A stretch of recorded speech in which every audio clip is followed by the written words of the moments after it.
کوئی container dry port کے لیے اور افغان کمرشل کارگو کے لیے نہیں اٹھایا گیا۔ اس ضمن میں مورخہ 5 جون کو ایک پریس ریلیز جاری کیا گیا تھا۔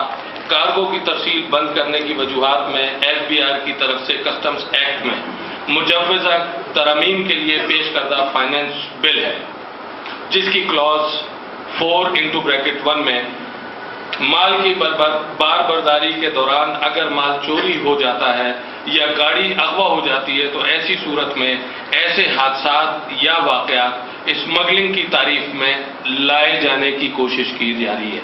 آپ اندازہ لگائیے کہ پاکستان کے لا اینڈ آرڈر سچویشن، جن مشکل حالات میں ہم کاروبار کر رہے ہیں، یہ سروس پرووائڈ کر رہے ہیں، یہاں سے چمن کے ذریعے قندھار اور یہاں پشاور کے ذریعے تورخم کے ذریعے کابل اور کابل مال پہنچا رہے ہیں۔ ایسے دشوار علاقوں سے ہم اپنی گاڑیوں میں مال لے کر جا رہے ہیں۔ ان علاقوں میں لا اینڈ آرڈر کی جو سچویشن ہے پاکستان میں کسی سے نہیں چھپی۔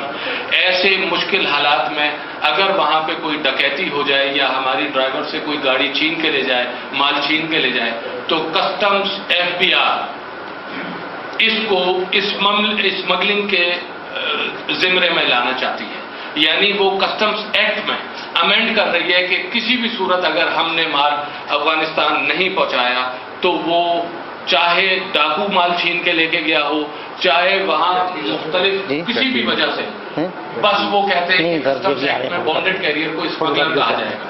اسمگلر کا مطلب یہ ہے کہ مزید اس کی جو تشریح کی گئی ہے 14 سال قید بامشقت تک اور مال کی رقم کی دگنی اور کسی حد تک 10 گنا مال کی قیمت کی وصولی بھی بانڈڈ کیریئر سے کی جانے کی تجویز کی جا رہی ہے۔ اور ان حادثات کو اسمگلنگ سمجھا جائے گا اور اس پر اسمگلنگ قوانین کا اطلاق ہوگا۔ تو ایسی صورت میں بانڈڈ کیریئر کیسے کام جاری رکھ سکتے ہیں؟ ملکی لا اینڈ آرڈر صورتحال پوری قوم کے سامنے ہے۔ پاکستان ملک کو دہشت گردی اور غنڈہ گردی کا سامنا ہے۔ ملک کے طول و عرض میں لا قانونیت ہے، اغوا، چوری، ڈکیتی عام ہے۔ قانون نافذ کرنے والے ادارے حالات کو کنٹرول کرنے میں مکمل طور پر ناکام ہو چکے ہیں۔ بلوچستان اور خیبر پختونخوا مکمل طور پر دہشت گردی اور لوٹ مار کی لپیٹ میں ہے۔ دن دہاڑے راستوں پر پورے پاکستان میں مسافر بسوں اور مال بردار گاڑیوں کو لوٹا اور لوگوں کو قتل کیا۔ آگے سے شروع کر، پورے آگے سے شروع کر، آگے سے جہاں دہشت گردوں اور عناصروں کا راج، ادھر آگے سے شروع کر یار، وہاں قانون نافذ کرنے والے ادارے جا ہی نہیں سکتے۔ کوئی بھی قانون نافذ کرنے والا ادارہ اغوا کاری نہیں روک سکتا۔ ٹرانسپورٹیشن کے دوران ہماری چوری نہ ہونے جتنا رہ گیا ہے۔ راستے میں مال کی چوری -1% 0.0001% بھی نہیں رہی۔ اتنی بڑی ذمہ داری ادا کرنے کے باوجود ایسے کالے قوانین کا نفاذ سمجھ سے بالاتر ہے۔ کسٹمز بانڈڈ کیریئر جنہوں نے کسٹمز کی تاریخ کی سب سے بڑی سیکیورٹی کی رقم یعنی 1.5 کروڑ روپے ہر بانڈڈ کیریئر نے کسٹمز میں سیکیورٹی جمع کی ہے۔ کلکٹر آف کسٹمز اپریزمنٹ کے نام پلیج ہے۔ 50 لاکھ روپے کی ریوالونگ انشورنس گارنٹی دی ہے۔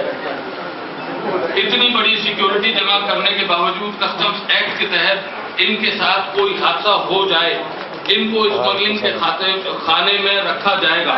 اس کا مطلب یہ ہوا کہ بانڈڈ کیریئر اسمگلنگ کے مقدمات کا سامنا کریں گے۔ کسٹمز بانڈڈ کیریئر جنہوں نے ہمیشہ کسٹمز کے ریونیو کی حفاظت کی ہے اور کسٹمز ڈرائی پورٹ کے ریونیو کے اضافے میں اہم کردار ادا کرتے رہے ہیں۔ زر مبادلہ کمانے کا انحصار کسٹمز بانڈڈ کیریئر کی کارکردگی پر گزشتہ 14 سالوں میں اس فیلڈ میں بانڈڈ کیریئر نے شاندار کارکردگی کا مظاہرہ کیا۔ اس کارکردگی کی بنیاد پر افغان ٹرانزٹ کارگو کی ٹرانسپورٹیشن بانڈڈ کیریئر کے حوالے کی گئی۔